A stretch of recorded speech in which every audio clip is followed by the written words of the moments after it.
Hi, everyone. I'm Shelley, And I'm Brian Avery. and welcome to Voices from the Field, a podcast brought to you by the Department of Sport Management at the University of Florida. This podcast was created to share the career journeys of sport industry professionals.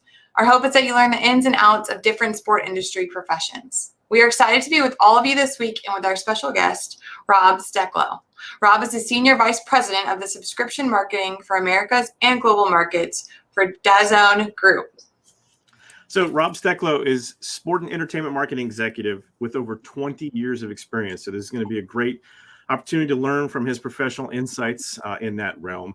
He's done a lot of global business and brand initiatives. Beyond Rob's experience with the DAZN Group, he has held positions as the head of sponsorship and event activation for Verizon, the general manager for sports products, sponsorship, and original content marketing for DirecTV, and the vice president, advertising and media for the National Football League.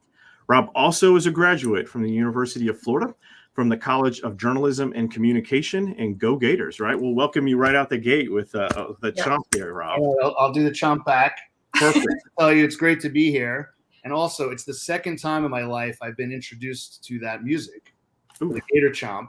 The first time was at my wedding. My wife, who's actually a Maryland Terp, not a Gator, thankfully allowed us to have the band play that as we walked in as a couple for the first time. So that was 20 years ago. We celebrated 20 years this summer. Congratulations! Introduced by the Gator Chomp music at any point. Is she a Gator at this point, Rob? Well, yes, yeah. Now she's, we've kind of molded. I also support the Terps, but not quite like the Gators. I can respect that. Well, that's a good story right there. I know you also have a son, Zach, that is attending UF at this point. I do, yeah. My son is a freshman. He's in the sport management program as well, so he's really looking forward to all the university has to offer. He really, has seen the career I've had and the enjoyment I've had, and we'll talk through the 20 plus years. And he's seen a lot of the different activations and the ways we use sport to generate excitement and business amongst America and the rest of the world now. And so he wants to be a part of that. And when he was searching, obviously UF was at the top based on my connection, but also what the university had to offer and the standing it has amongst the top universities. He really felt, looking at the curriculum, it was the best program for him. So he's really excited, and he's down there now and enjoying it. And I tell him every week, I'm so jealous he gets to go to all the football games and just walk right across campus to the swamp. 4 years, it goes very quickly. And then it's a bit of a trek to get down, but you're always welcome down in Gainesville, which is one of the great things about being a Gator. Yeah, no, and it's been a great time to be a Gator, obviously with a number 5 public university, number 1 online sport program that we've hit at that point. In the vibe and energy level on campus with respect to the football team doing so well. So It's been pretty cool. It's a good thing to be a part of. He's here at the right time. Yeah, it is. Great.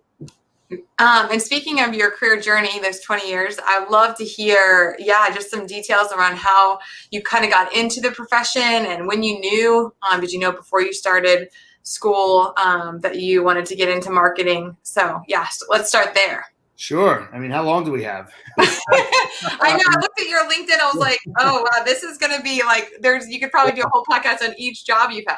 Yeah, well, I'll try and keep it brief, but I grew up in the tri-state New York area on Long Island. So outside of New York City, about an hour east of New York City, moved to Florida in high school. And had never really known much about the Florida Gators or Gainesville, to be honest, until I went up there my senior year of high school for Gator Growl. And I'd applied at the time. I was living in South Florida, applied. At that point, there was one application. You just checked off the different campuses you wanted to attend. I think a lot of the students are probably jealous to hear that now. And being in Florida, it made a lot of sense to go to school in Florida. I went up to Gator Growl, and I came home, and my parents said, well, how was it? And I said, I think I'll die if I don't go there. I mean, I was blown away at the campus, the atmosphere, the stadium, the football, Gator Growl, and just everything it had to offer. I didn't really know what I wanted to do when I went to college. I have older siblings that were both, one had graduated law school, one was in law school. I knew that wasn't the path I wanted to take. I have a bit more of a creative mind. I kind of never wanted to wear a suit and tie, although I had to when I worked at the NFL, but that was worth it. But I wanted to use my creativity in my career. And so I I thought off the bat, hey, I'm a big sports fan. Wouldn't it be cool to be a sportscaster? So when I first started at UF, I figured I'm going to try and do a track to be on-air talent. One of the great things about UF is they grounded you pretty quickly, and not to say they wouldn't support that, but they told you about how difficult the path may be and the sort of pool that starts out wanting to do that and how many actually make it. So, I started my journalism career in thinking, what would it take to be on air? And a lot of the things you do on air are, writing and behind the scenes camera work and different things to produce and get segments ready for being on air. And so, I really took to liking to all that. And I decided, what? TV production and radio production and just production in general is an area that I want to go into. So the journalism school was a great fit. I got to work at the campus TV station when I was there. At the time, I don't know what the schedule is like now, but they used to have a 12 o'clock, 5-minute news update on TV. And then there was a 5 o'clock program. And I'll never forget the first day I had cut some B-roll together there was a train crash, believe it or not, nothing sexy, obviously terrible news. But I had put together a B-roll package that aired on the news. And I went back to my dorm room and watched it. And I couldn't believe that I had made something that ended up on TV. And so I'll never forget that moment at UF and being a part of the TV station. And so, I just changed my focus from on air to behind the cameras, did a ton of work on campus. And thankfully, I knew I wanted to end up back in New York City. I was able to get an internship, and I'm sure many who come on this podcast, and I've listened to so many, stress the importance of internships and work experience during college. I ended up getting an internship one summer in New York City at MTV, which was they had a TV game show. It was called Lip Service, but it was really exciting because I spent about 3 weeks in pre-production in the offices, seeing how the writers write and the producers produce and the creative department gets the set ready. And then we spent 3 weeks in a studio. So you can imagine as a college student, I just loved it. I loved every minute of it and couldn't wait to make that my career. I ended up also getting an internship my senior year at college, the golf channel just launched in Orlando. Okay. Yeah. Yeah. I drove down once a week, spent about a day there and got a lot of great experience. It was a state-of-the-art studio and worked on Golf Central was one of their main shows and worked at their research department. So again, got to see a different side of a network. And obviously the similarities are they're very vast differences between MTV and the Golf Channel, one being very conservative and sort of older minded and one being obviously much younger. So, again, for me as seeing different brands and companies, how they work, it was really exciting. And so, I ended up in New York. I worked in TV news at a small company for about a year. My goal out of college was get a job. I find a lot of students now are very picky on what job they get out of school. And my advice is always start getting that experience. Mm-hmm. You may not make a lot of money that first year. You may not make a lot of money the first 5 years. That's not what it's about. It's about a long career and building your relationships and, continuing to learn and grow. So I did that for a year. And I spent time at Comedy Central on The Daily Show when it first launched. Oh, wow. Trevor Noah is now the host, and then Jon Stewart before him. I was there when it was Craig Kilborn. I don't know, many people don't I know. Craig Kilborn. Oh, my goodness. He was an anchor on ESPN, so I was obviously in awe of him. And so he took a liking to me, and I would do things like run around New York City and pick up his dry cleaning and drop it at his apartment and all sorts of stuff. But I was a part of the post-production team there. We would watch news feeds and try and find funny videos of things happening. At the time it was President Bush Sr. and he was on a stage somewhere and his chair fell off and they found that kind of footage funny and they would write jokes around. That's the kind of stuff I was doing right at, a year out of school. So I thought it was amazing. And then I actually, none of those jobs had anything to do with marketing. Those were all just television production, sitting with writers, producers, seeing how things go from ideas to on air, taking feedback and perfecting, working with on-air talent. So my first marketing job was actually from there. I started working on the Rosie O'Donnell show. So many people know who Rosie O'Donnell is, famous comedian. She had a daytime talk show that at the time was extremely, extremely popular and sort of re-energized the daytime genre. So Ellen, like that's a show that kind of was built out of that, and had a lot of success. And it was the first time I got into marketing because I started working in the on-air promo department. So our job was to tell you who was coming up on the next shows. So we would write scripts and make mini 30 and 60-second commercials every day to say, tomorrow on the Rosie O'Donnell show, it's actor A, musical guest B, and so that was my first job in actually trying to get you to do something, to watch the next episode, to tune into the next month, to make sure you knew that her show was going on the road to Los Angeles and all those types of things. And the show was extremely fun to work on. I mean, every day it was live at 10 a.m. from Rockefeller Center Studios in New York. Yeah. We were on the 8th floor. The studio next door was Studio 8H, which is the one that hosts Saturday Night Live. So you could walk over and peek in and see what was good. I mean, it was, here I was, my young 20s, working in New York City on the Rosie O'Donnell show, which was a great show, really popular. And every day there would be every celebrity you could think of was on the show, every musical guest. Really a lot of fun to work on, and a lot of great people, really good culture. Again, that was my first job in marketing. In school, I didn't think about marketing. It was just all about production. There's so many similarities of, the writing and the research and really preparing for moments. I'm a big sports fan. So I thought, well, I wonder if I could do this on-air promotion in sports. Turns out there's a gentleman by the name of Vic Caroli, who's a very famous voiceover artist, commercial voiceover artist. He actually lives in Naples, Florida now. Okay. In touch with him. And, he had one of those gravelly voices, tomorrow on the Rosie O'Donnell show. And he also, so he and I, when part of my job was recording the scripts. So we'd write the scripts and we'd put them in an announcer booth and I'd time everything. And, there was a lot of downtime, and he and I became friendly. He's a big sports fan. And he said, I work with ESPN and ABC. I do Monday Night Football, and I do this with CBS. And I'd be happy to pass along your resume and your reel. At that time, you used to make a demo reel of different commercials you made. So he did that. He said, here's 6 or 7 guys and gals in the industry in New York. Why don't you send it along? I sent it along. I followed up. Everyone said, thanks. We'll let you know. Never heard anything. 3 months later, what I was told to always do is follow up again. Hey, just checking in. I just did this and this and this. Thanks. Nothing available. And then sure enough, about 6 months later, I get a call from a gentleman by the name of Dave Warren at ABC Sports saying, hey, I have your reel here. You sent it 6 months ago. We have a freelance job. Are you interested? Now, I had a full-time job. This was freelance. I was single, mid-20s. I wanted to work in sports. It was ABC Sports, I had a ton of stuff. I said, you know what, I'm going to take the chance and go leave a full-time job for freelance. It turns out this gentleman, Dave Warren, guess where he went to college? Guess where he graduated from? University of Florida. Oh. He was about 15 years older. Okay. Coming through, 7 or 8 or 10 resumes, he saw the school and said, oh, this is a Gator. Let me give this guy a shot. So another lesson out there is, the alumni support and the network is amazing. Oh, yeah. He and I also still keep in touch and friendly to this day.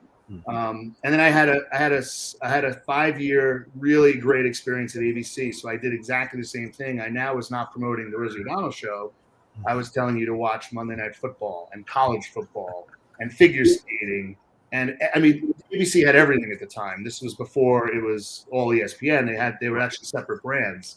I also worked with ESPN, and it was the first time I really was introduced to brand marketing. So ABC had a distinct brand, and ESPN, and we did a lot to brand together events like championship television. One year we had the Indy 500, the Super Bowl, the college football championship. I think the PGA championship. There were 7 or 8 trophies we kind of filmed with, so right. Championship television. So really great experience there. My last year there, I did a lot of work on Monday Night Football.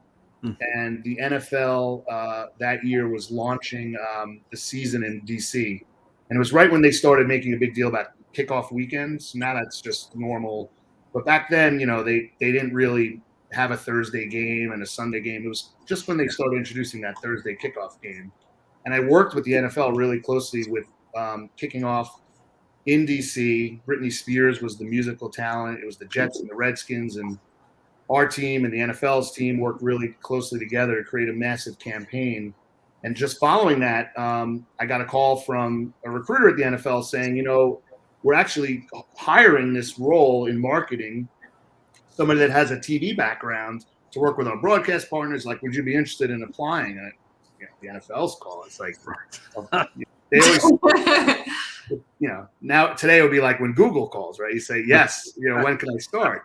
But it was the NFL. It was an amazing, opportunity to even interview for it. And I ended up getting an offer and starting there the following January. And so that's the place I was at the longest in my career, over 8 years. It was amazing. I mean, you can imagine every day when you walk in and you see the NFL shield above the doors, the feeling you get and the pride and just friends saying, oh, what's it like? What do you do?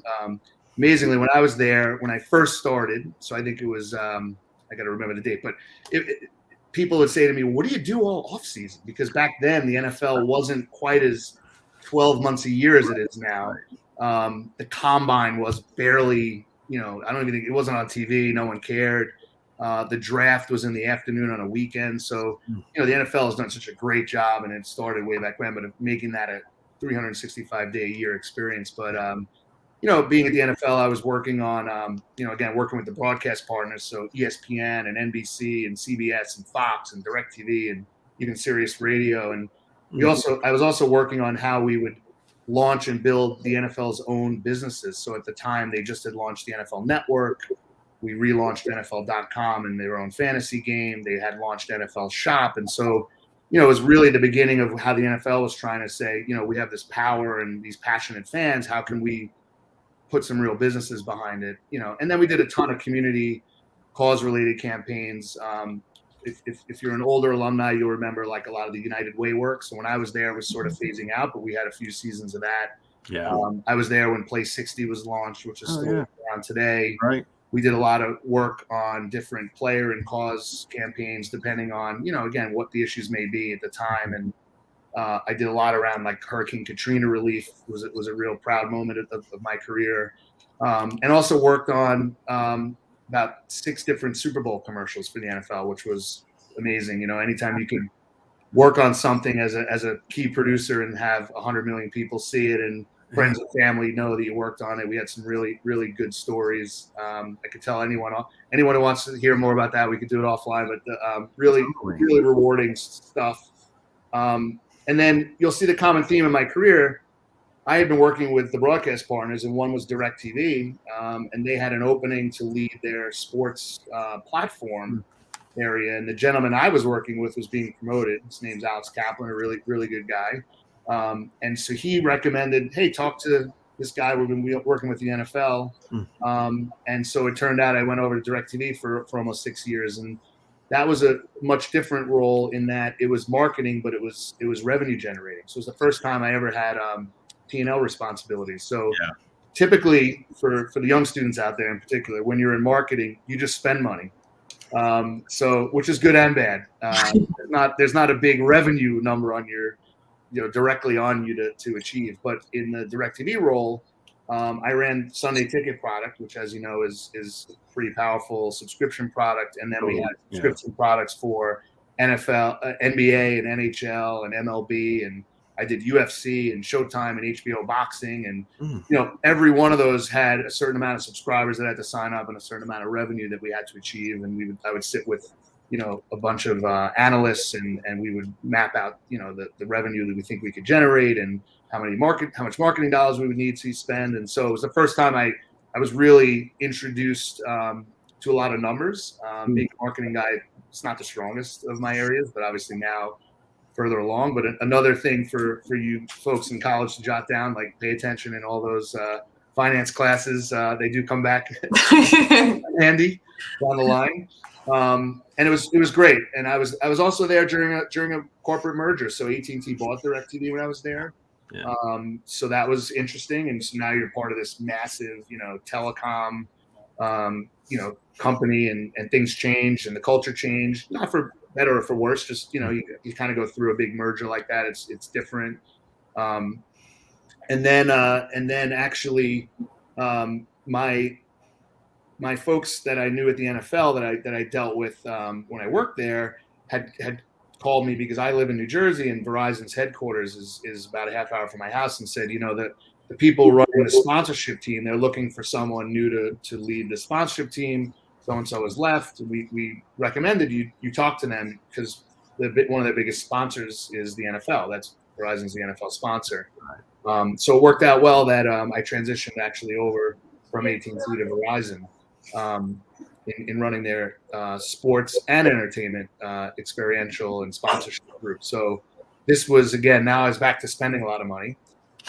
So we had a lot of sponsorships that included technology and integrations and 5G and technology in stadiums and arenas, as well as we built out the CMO who's still there. He wanted to get into entertainment and music, and we built out a whole music platform, and we helped launch a loyalty program called Verizon Up, which if you're a customer should join. It's free and you get a lot of points and different access to events.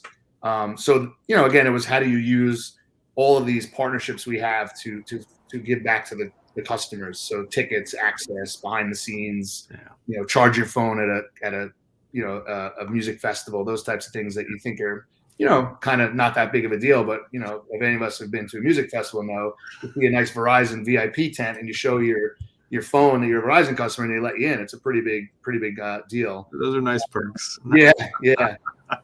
So I was at Verizon and I enjoyed it a lot. And then, I got a call from DAZN. You guys were close, by the way. I tried. I knew I was going to botch it, but I had known about DAZN, through obviously being in the sports industry.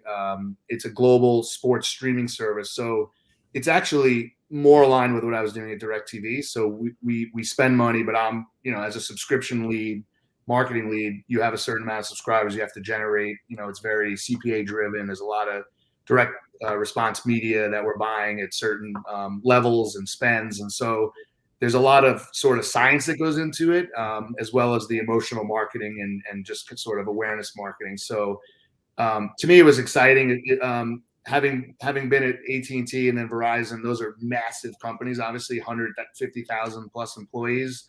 At the point of my career I was in, I was attracted to a smaller company. It's global. I work on not just the U.S. and Canada, which is what I came on to, and there are different products, different sports in each market. But now I'm working on global markets, so South America, Latin America, Mexico, the UK and Ireland, Australia, New Zealand, Poland. You name it. So, we have global boxing rights, for instance. We had a fight this past weekend. And so we have subscribers coming on all over the world. And so I have various team members or even consultants in different markets that help us get fight fans and sport fans aware of the product. Okay. And sort of, making sure that internally we're, recapping everything and perfecting, so the next fight that comes along, we can acquire consumers for less money and keep them for a longer amount of time. So hopefully that wasn't too long. That was good. It was thorough. It's been a long. And I was like, I have so many questions to add in, but I think we'll get there because I was like, well, this is a lesson for our students, and that's a lesson. But that was great. And what? So in your current role, what does a day-to-day look like for you? Well, my company's based in London, so it's funny because I can give you a pre-pandemic and then a post-pandemic answer. But essentially, I used to be in New York City 4 days a week. Our office is in the World Trade Center, and we had sort of a local marketing team based in the sort of working on the U.S. and Canada, and then we have a lot of central functions like shared functions because we're out of London, which is where our headquarters is. Because our company. Again, we use the same infrastructure. We're just like Netflix. Think of Netflix, but we're sports. So you open the DAZN app, and if you're in Germany, it'll show you all the sports we carry in Germany. When you then go into France, it's different sports products. So there's a lot of functions that centrally are located in London that we work with because they're able to use economies of scale. And work across all these different markets. So in my role, I'm doing a lot of work with London and those central teams. And then also we have like a local marketing and local function expertise. So in a typical day, there's some set standard meetings. I mentioned boxing's a big focus in the US and globally.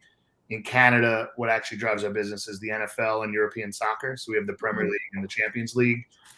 So those are some different things. I'm part of more of like a leadership team now. So there's some leadership meetings, and there's a lot of different, I'd say over the course of the week, a lot of look at numbers, like I mentioned, a lot of different, trying to use what we learn in other markets. In Japan, how can we use that in Canada? Because there's a similar thing. A sport has ended, subscribers have left the platform, but they did some different tactics. Can we use those same ones in Canada as we near the end of the NFL season, in January, February? So, just trying to look at across all of our markets and how we can share information best possible. And then, I think as you get a little further along in your career, there's also a lot of people management. So I have a team. I care about everyone who's ever worked for me. I know a lot of people say that, but I truly believe it. And, work-life balance, especially with the pandemic, has been hard. We've mostly been remote. We're starting to go back into New York City now, which is great. It's good to see everyone, good to be in the same room. And hopefully what I think will happen is you'll have maybe a better balance. Maybe it's not 5 days a week. For us in this tri-state area, it's 3 hours of my day to get in and out of New York City, right? An hour and a half each way. So, if I could do it 3 days a week, that's better than 5. If I could, so we're just trying to figure out what works best for everyone. If that makes sense.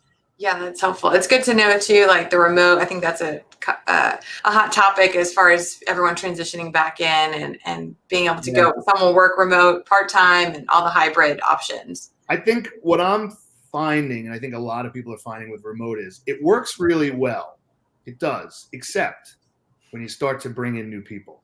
And so now we're 18 months into it, and now we've had turnover.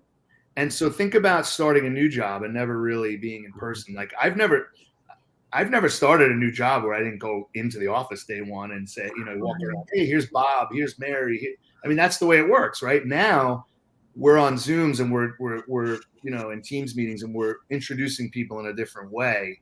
I think it's just much harder for the new hire. And that's what we're trying to figure out. I mean, that's where I think you're going to need to have some office presence. It's going to be really hard to have none. Yeah. Yeah, no, we had hired 2 faculty members about a year out prior to COVID, and then we didn't actually meet them till this August. Yeah. It was like starting from scratch, even though they had been working with it. It was like, well, here's this, and let's, get you acclimated to that and get your computer set up. And it was really tough. So I can sympathize with you in that regard. And, kind of piggybacking on what you were talking about a minute ago about leadership, and that you've kind of evolved into a leadership role, and you're looking at more numbers and teams that you're responsible for. How do you think you've evolved as a leader? I mean, going all the way back to your time as an intern at the Golf Channel, or even previous to that, to your leadership skills today, your ability to innovate today, and just how you've changed as a person along that journey. Yeah, it's funny. I have one of my mentors is a former boss of mine, and when I was at the NFL, and I used to say to him, like, "Oh, I want a bigger team," and he said, "Be careful what you wish for." The more people you have doesn't necessarily equate to more job responsibility. I think that people think that, but it does. It takes more time of your day, and being a little older now, I can sympathize what it's like for people who have young kids and want to get home and, have to attend something at school, or they want to see, like those types of things. Or, so I think I've always felt, I don't raise my voice. I'm not that kind of leader. I mean, we've all worked for different types of people and different styles. I've always been pretty open to my, folks on my team. Like, I don't care where you are. I'm not going to clock you in or clock you out. I just expect the job to get done.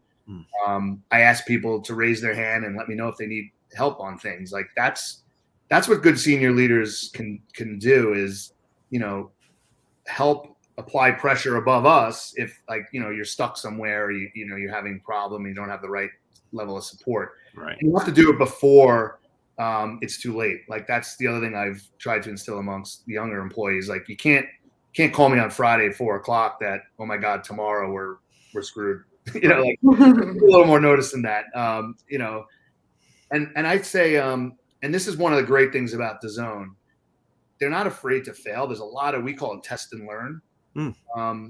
Some of the companies I've worked for say that, but then they don't really back it up. This is the first, honestly, like one of the first places I've worked where they do back it up, that, assuming things aren't way out of control, like, no one's going to get mad at you if we've tried something and it didn't work too well. I mean, we may not do it again. And I try and support that theory as well, and just, give people a little more open runway to, try and think of things on their own and try some new things. So, that's one thing that I've learned over time, is that if the company doesn't back it up, it's hard as a leader to say that to your team, because then people get sort of, a little bent out of shape about it, which I agree. Yeah. No, I can respect that hands-off approach until it's necessary at the end of the day. So we do that in our college classes at this point with our students. It's like, listen, here's the tools. Here's what we're looking for. If you have a problem you run into along the journey, just let us know so we can help and get you over that hump, so that, you put a good work product together and get the grade that you're looking for. So it's teams, at the end of the day, we're all trying to work with one another to achieve a common goal, is the way I see that. So now, beyond that, I mean, and thinking back to your college days to where you are now, I mean, what is one thing that you wish you knew at the beginning of your career that would have helped propel you light years ahead, if you will? Well, I don't know about light years, but I do mention this to young students, that I wish I was fluent in Spanish. I think I might have mentioned this to you on another call, Brian, but, as a marketer, it's no surprise if you look at the fastest growing segment in the U.S., it's among U.S. Hispanics. And I think it's not that it set me back, but it could have propelled me forward even, further. Okay. I think, and again, you probably don't want to hear that when you're in college and you don't care, but, as a marketer, the more you just said it, the more tools you can bring to an employer. So if it's not Spanish, is it something else? I just think if you're a US based marketer, Spanish is a kind of a no brainer. I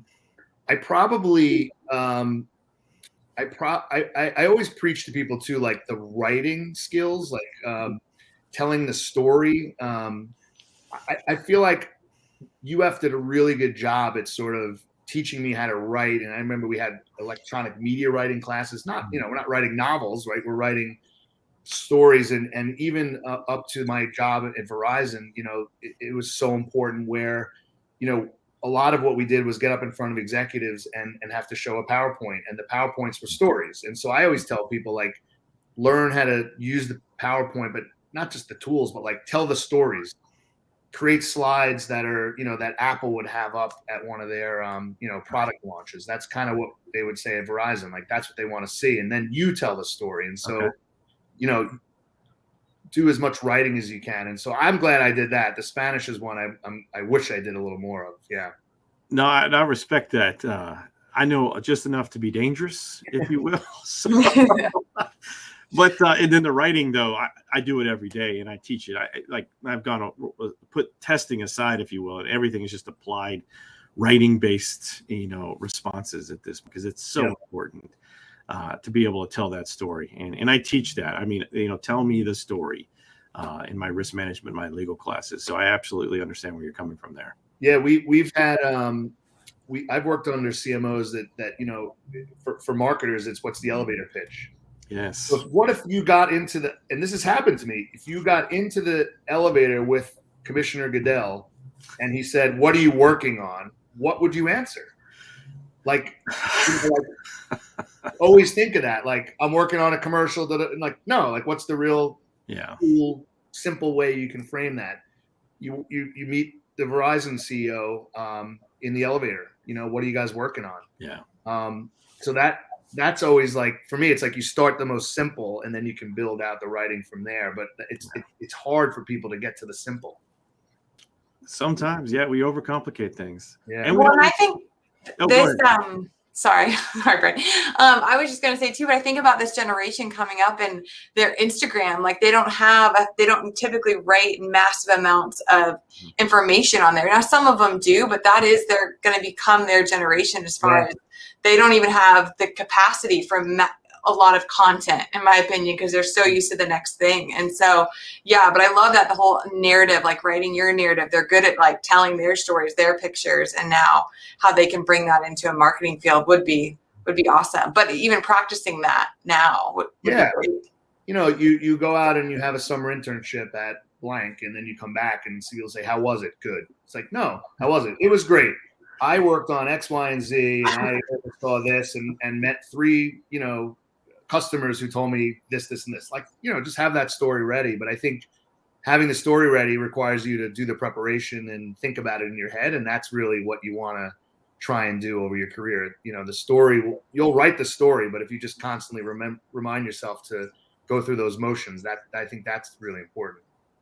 Yeah, that's great. Well, it's like, Rob, with your introduction, I know you like the back of my hand at this point. I mean, you told a story about your career trajectory in a way that was memorable. And I'm like, oh, and you told little stories inside those stories about experiences you had. And I'm like, all right, now I can think back to exact things you were doing in those companies. So, they should pick up, and I'll definitely reference this, podcast for the students to learn that craft, if you will, and to kind of gain some advice or insight as to how you did that. Yeah, no, I appreciate that feedback. Yeah. It's funny. One of the other courses, as you're saying this, I went through at UF was a public speaking course. I remember before that, I wouldn't say I'm shy, but I never really wanted to like get up in front of everyone and speak. In that class, definitely made it easier. And to the point in my career now where I've been up, in front of 300 or 400 people in a room, and not to say you get up there and it's so easy, but it's just, those are the types of things that you have to take advantage at school. If you go up in front of that class and you flub, so what? I mean, that's what you're there for. Right. If you don't try at all, though, and then you're 4 or 5 years in your career, like every year it'll compound a little more. So, yeah, I mean that. I appreciate you said that. Those are the kinds of things that I've worked on over the years. Well, it's working. So yeah. Well, and I just wondered too, like, I don't know if we're required, do our students have to take public speaking? I hope they do. Just because I think that there's an easy way also to hide in the media that we have as well. And so being able to come out of college and be forced kind of into an uncomfortable position for a lot of people, it's just not natural to get up necessarily and talk. And so how critical that is too for all of us, because you're going to work with a team of some sort, most likely, like on average people do. So that's great. We'll make them take Spanish and public speaking. I just created two more classes for the group. You might have. No.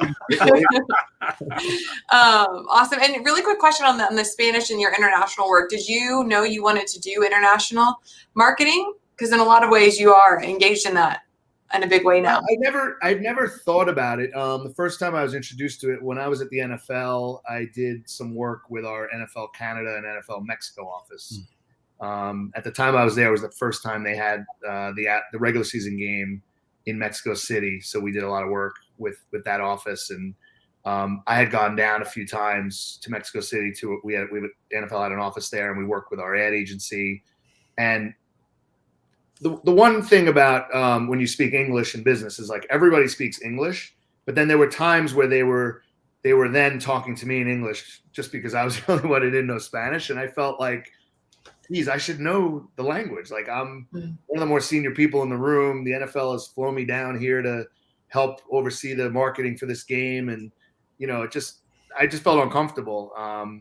So I just think it's really helpful.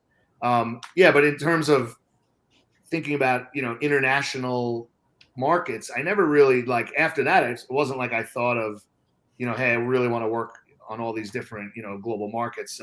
My comfort zone is more North America and US, obviously, based on the brands I've been a part of.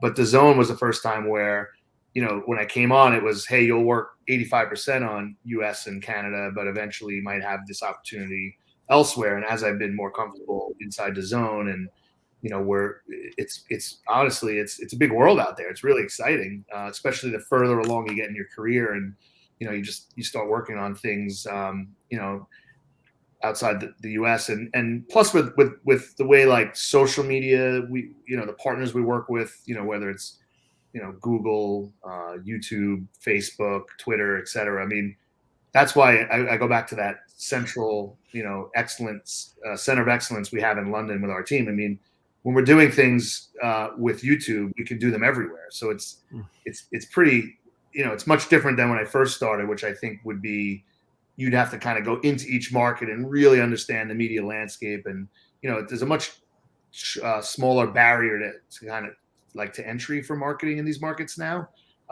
It's sort of a, there's the social media aspect and the, the different media partners there. And then if you could find some local experts to help you fill in the gaps, I found it really, really entertaining and fun to work on.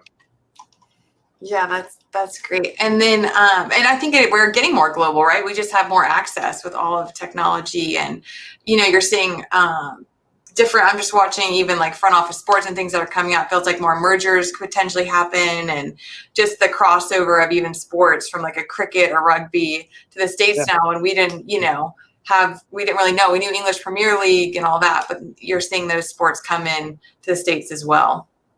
Yeah, I mean, you're absolutely right. I mean, when I was just out of school, watching a Gator football game in New York City was hard, to be honest. This was 1996. Yeah. There were, you guys are laughing, but there were 2 or 3 that were on national TV. The rest, we had to go to a sports bar. There were 1 or 2 in New York City. One was a great one, the Sporting Club, which is no longer there. But and a shout out to the Gotham Gator Club who ran the program there and is still running it today. But and then you forward to now, which is basically like I can get any sporting event anywhere in the palm of my hand. I mean, that's pretty amazing. That's in 20 years, right? And so you're absolutely right. I mean, and sports is one of the things that translates so well globally. The power of sport and just the similarities all the sports have, and it's quite fun. Like I follow the English Premier League, and it's quite fun to start rooting for some new players and teams, and waking up on a Saturday morning and even pre-college game day, they're live. Yeah. Fun. I'm a soccer player. That's my background. So we would be on the bus, and our coach, who's English, would be English Premier League. You would hear it like the whole time. He would be like, "We can't do that at that time. The game's on."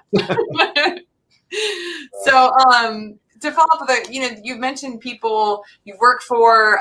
Just curious if you could name a few that you found to be incredibly influential to you, and kind of the role they played. Well, I mean, I don't have a bunch to name like by name, but I could give you just some examples if that's helpful. I mean, just in my career in general, like I would tell people, like it's always really helpful to have a really strong support from your spouse, significant other, et cetera. I mean, my wife, early on when I would travel and we had 3 young kids at home, it was difficult for her, and being part of sport marketing, a lot of weekend travel and going to events, and by the way, it sounds a lot of fun, and it is, but it's also your job, right? Yeah. So she was really supportive.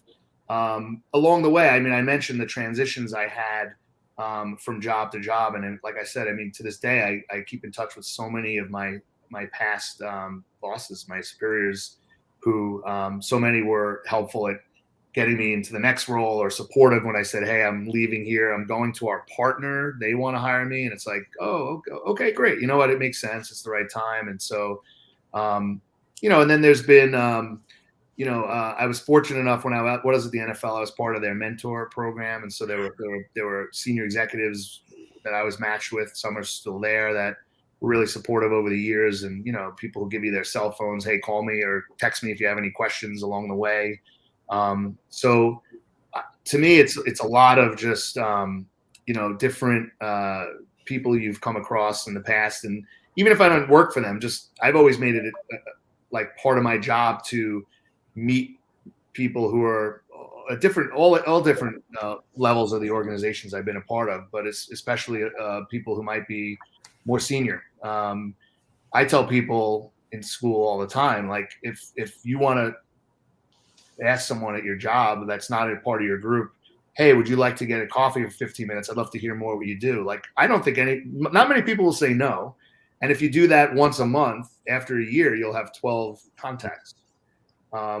If somebody says no, or, they don't follow up, that's, they can go to the next person on the list. But, like I've tried to do that. So when I was at DirecTV, our office was in New York, our headquarters was in LA. Every time I went to LA, I would map out someone new that I could talk to. Maybe they worked in customer care. Maybe they worked in the satellite technology space. Maybe they were in the rights department. I mean, some of them were more core to what I did and some weren't. And a few of those folks I still keep in touch with, like that's the kind of relationships you make. And it's just helpful along the way. No, that's really helpful. A great reminder for our students. We tell them that, but it's always good when somebody else says too. Yeah, it's hard. It's hard. I know. It's just, sometimes it's not natural, but I think over time, especially like you said, with technology and all the tools we have today, it makes it a little easier. That's for sure. It used to be a phone call and meet in person. Now it can just be a text and or a quick chat. We'll just keep reinforcing it. And each time that person mentions, we just keep pulling that snip and go, here, look at this. This is important. So you talked about, content growing in the sports space, and obviously access has become much easier along that journey as well. But how is sport marketing specifically aligned in that? How has that grown along with all these different changes? Yeah, I mean, the sports marketing and marketing in general has changed, obviously, pretty dramatically since I got into marketing, which was back then it was mostly using TV and radio. Now, I mean, sadly, when I started my career, like online advertising was just starting. And now everything you read is true. I mean, TV's not going away. I mean, it's, you look at reaching 20 million people in an NFL game. It's really hard to replicate that. Right. But the social and digital tools that we're using, and the search, engines and just everything that goes with like performance media is becoming so much more powerful and trackable. And, you really can understand what you're spending and what you're getting back. So I think that, one of the things I tell a lot of young folks, one of the great places to start in the industry, even if it's not in sports, is like with one of the big ad agencies. A lot of them have different programs on buying and selling media. So a media agency, you learn a lot in those, it's almost like a grad school class. I know kids who have come through that and said, you know what, I didn't want to be in that for long and I love it and I'm still in it. Or I did it for a year and I learned a ton. And now, because buying and selling media and understanding all the different, terms, how things work, what things should cost. It's quite complicated, but it's really fascinating. So I think, that has grown. We talked, I think in sports in general, and not just because I'm at a sports streamer, but I mean, the sort of, cord cutting and in the next 5-10 years where things will migrate to. I mean, I don't know if everyone realizes, but next year to watch Thursday Night Football with the NFL, it's going to be only through Amazon Prime. So you won't get it on TV. So like these are the things, and I know that you mentioned watching English Premier League. A lot of those games are now on the Peacock app. And so I have a lot of friends who are very upset about that. And I say, well, that's just that's where it's going. That's where, there'll be less and less people spending money on a TV subscription. We'll just take that same money and spend it on, these streaming subscriptions, but it really unlocks a lot more, right? You can get every game now instead of one channel, one game at a time. So I think that'll continue to grow and make it, make marketing, again, more difficult as less and less maybe are on TV. Yeah. And I think the other thing that's interesting, and it's maybe a little more sport related, and I know it's happening in the SEC, but these sort of super conferences. So they mentioned it happening in Europe. Obviously, we're seeing that with Texas and Oklahoma and the SEC, but the strongest brands are going to survive, and some of the smaller ones may not. And it's, I'm a traditional guy, and I don't love some of it, but at the same time, I'm okay with change and things adapting. And everything I've seen, it always gets more exciting. So hopefully there's a place for smaller clubs and niche brands. I mean, again, with all the different devices out there and content you can consume, it seems like there could be multiple leagues, that could exist at the same time. So. No, I was one of those that was upset, by the way, about the Peacock Act, because I wanted to watch the Manchester United game and Ronaldo, and couldn't find it for like 30 minutes.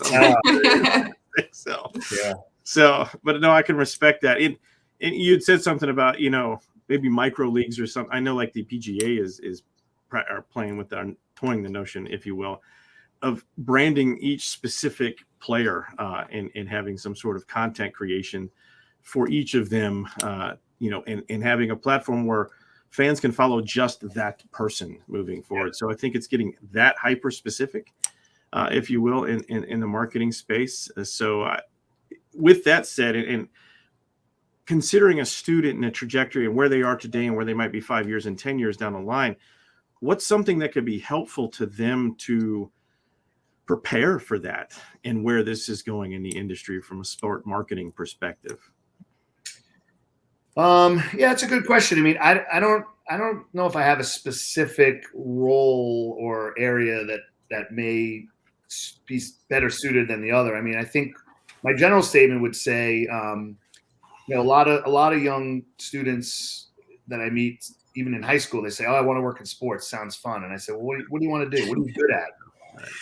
"What do you mean?" I said, "Well, are you strong in math?" "Yeah, I thought about accounting, but that's kind of not what I want to do. I want to do sports." And I say, "Well, you know that every job that I mentioned at the beginning of this podcast, I've always sat side by side with a finance team." "Oh, really?" "Yeah, you can work in finance at the NFL. You can work, and so whether it's public relations or research, find your niche and then grow from there. Don't try and be everything when you graduate. Sometimes I think that's difficult.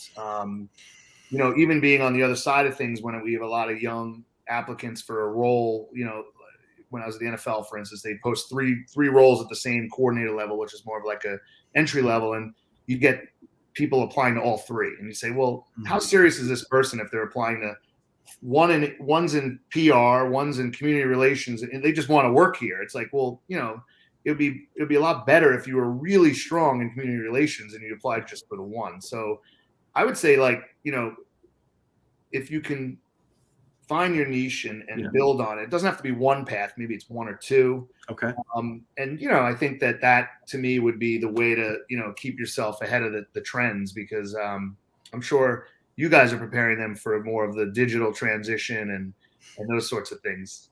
We're trying, right? It's hard for us to keep up. I mean, I'm on every platform known to man, and I'm like, whoa, okay. So it's mind blowing sometimes to keep up with everything. And I would imagine as time progresses, we're going to start to have some scaling back in that, because not everything can survive this, if you will. So I think that the consensus is there'll be a consolidation of some point, and there'll be a bunch of services merged into two or three, or whatever. There'll be something like that. It's we'll be back to probably like a cable bundle, but it'll just be an OTT bundle. It'll be very similar. There we go. All right, fair enough. I like that. Yeah.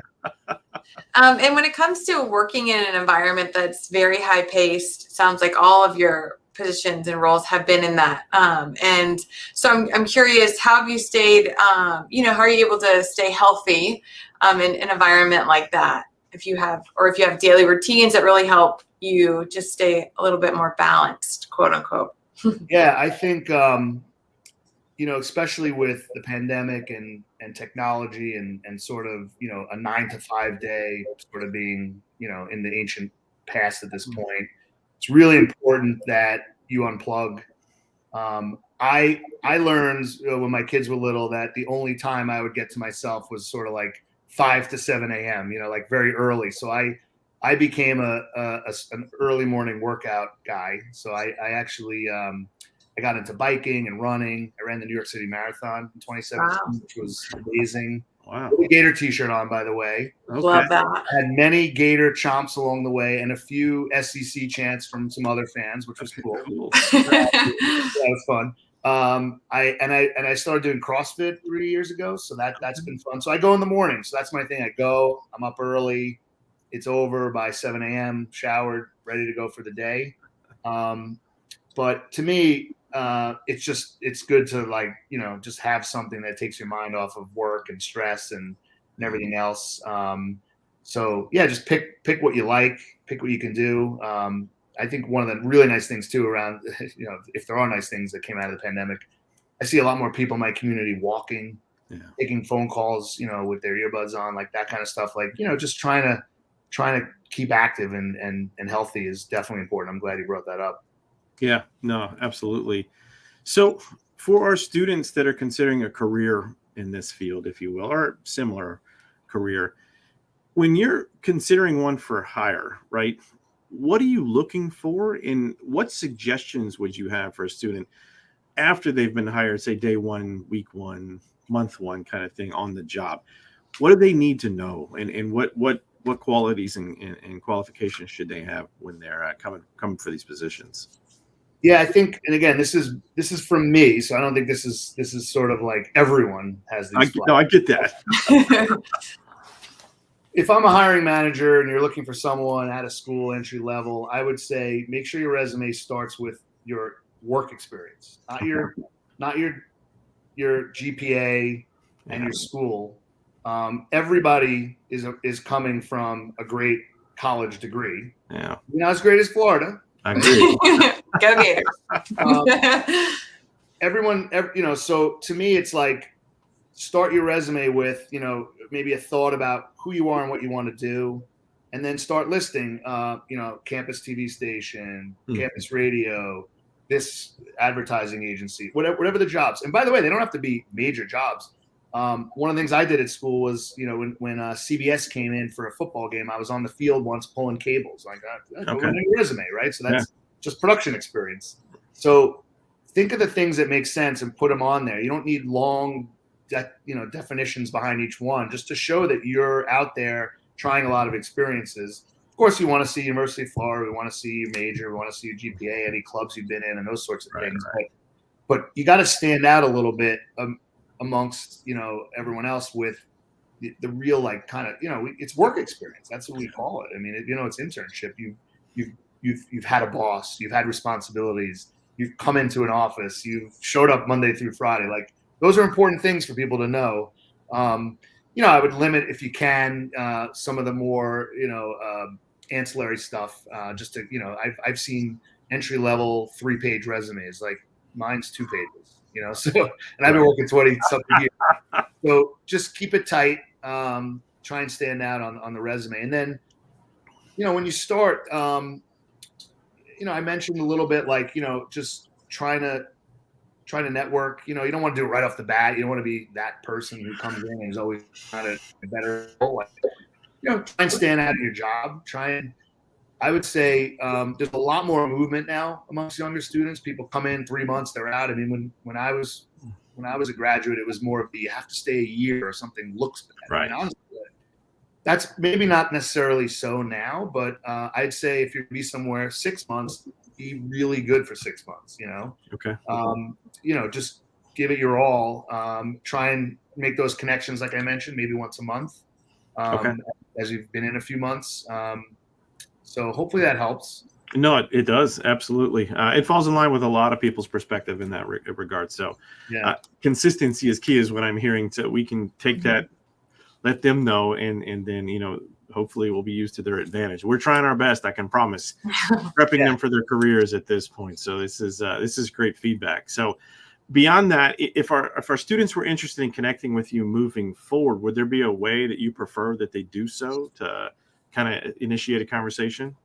I'd say LinkedIn's probably the best. If you want to find me on LinkedIn, I will connect there, and we could set up time through the LinkedIn chat to talk one-on-one. I'm happy to. I've spoken to many Gator students over the years. I was part of the more recent program they had as well. And I'm happy to help or answer questions, or if not a phone call, or, just through the chat there, if there are questions people want to ask me. My email's on there as well. Okay, perfect. No, I appreciate that. You'll get a few, I can promise. No. Yeah. So beyond all the fun that we've had on Voices from the Field thus far, we're going to kick it up a notch, if you Oh, will. We like to do, and we didn't tell you about this. Yes, we didn't add this into the email, so. These are easy. These are easy. Yeah, you might need some water. So we do this rapid fire Q&A session, but it's chock full of all lighthearted questions. And at this point, I'm going to give Shelley the floor. Take it away. Yeah, okay, so I didn't tell you the questions yet, but they're really easy. Whatever comes to mind, just go for it. And if you want to pass, you can pass. I'm going to put a timer on for 1 minute, and then we'll get going. Are you ready? I'm ready. Okay. You look nervous. Don't have to be worse. All right. So when you were little, what did you want to be when you grew up? A housekeeper in a hotel. True story. Interesting. Wow. Okay. Favorite sport to play? Tennis. What's the worst haircut you've ever had? I'm just happy to have hair. You didn't have any funny ones in your I had life? a bowl cut when I was little. No, yeah. What name 2 daily habits? Drinking a lot of water and waking up at 5:30 in the morning. Okay. Favorite zoo animal? Ooh, zebra. First job? First job was I worked at a deli on Long Island as the bottle boy. I would go in and restock all the fridges at night. Oh, that's cool. I was in 16. Mountains or beaches? Beaches. That's an easy one. And last one. My timer is actually going out, but I will do one more. LinkedIn or Twitter? Oh, tie. Okay, that's the first answer of a tie. I'm on both every day, if that means anything. Awesome. Well, thank you so much for participating. It was good to hear some fun facts about you. Yeah. It sure was. I want to revisit the favorite sport to play. I don't know if it's tennis. That was it's low-lying fruit, right? No. So with that, thank you, Rob, for joining us today and taking the time to share your professional endeavors. I am certain that University of Florida Department of Sport Management, our students, our faculty, and alumni appreciate and value your thoughts that you shared with us today. So please follow us on Twitter, Instagram, Facebook at UFSPM. We're your host, Brian Avery. And Shelley Lyle. And go Gators. Gators. There we go.